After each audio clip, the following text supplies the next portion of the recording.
Hello everyone, pure Rani's किचनमध्ये आपल्या सर्वांचं स्वागत आहे. रेस्टॉरंटमध्ये जेवायला गेल्यावर स्टार्टर म्हणून एक पदार्थ ठरलेला असतो, तो म्हणजे पनीर चिली किंवा चिली पनीर जे तुम्ही म्हणता ते.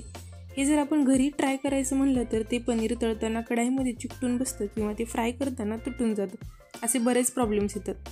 तर आज प्युअर राणीज किचनमध्ये आपण अगदी restaurant style perfect chilli paneer घरच्या घरी कसा करायचा ते बघतोय.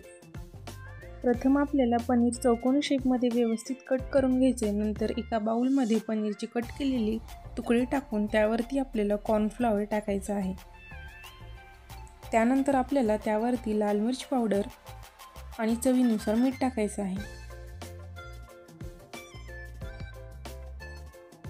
आणि तुमच्या आवडीनुसार तुम्ही ऑरेंज फूड कलर ॲड करू शकता. मी इथे ऑरेंज फूड कलर टाकलेला आहे.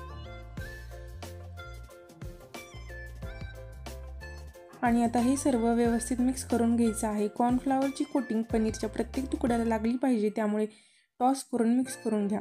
पनीर तळत असताना तेल चांगलं गरम झालेलं पाहिजे, खूप कडकडीतही नाही आणि खूप कमीही नाही.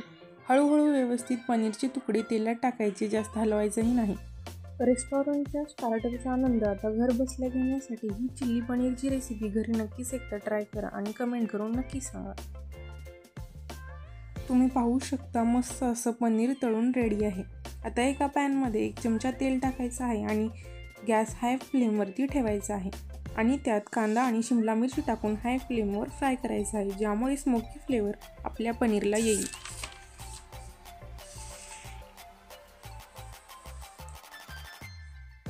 कांदा आणि शिमला मिर्च फ्राय झाल्यानंतर आपल्याला त्यात साधारण 1 मोठा चमचा red chilli sauce, soya sauce, 1 चमचा ग्रीन चिली सॉस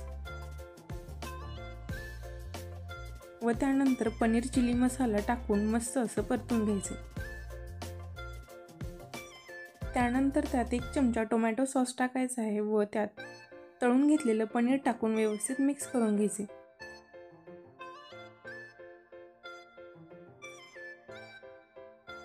पहा किती मस्त कलर आला आहे आपल्या पनीरच्या तुकड्यांना.